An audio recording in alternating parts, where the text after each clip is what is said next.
नमस्कार, मी शामराव मोकाशी. महाराष्ट्रातील सर्व जुन्या वाहन मालकांनी ज्यांनी हाय सिक्युरिटी नंबर प्लेट बसवलेल्या नाहीत त्यांनी हाय सिक्युरिटी नंबर प्लेट बसवून घ्या. तुम्हाला अजून 1 महिना 1.5 महिन्याची मुदत आहे. त्यानंतर वायुवेग पथकाच्या वतीनं तुम्हाला कारवाई केली जाणार आहे.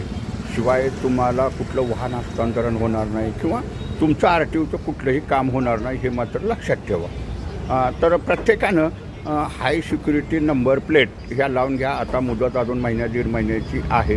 1 जुलैपासून कारवाई ही होणार आहे. मग दंडात्मक कारवाई होईल, RTOच्या पथकांच्याद्वारे तपासणी होईल किंवा RTOमध्ये तुमचं कुठलंही काम त्या वाहनाचं होणार नाही, हे मात्र लक्षात ठेवा.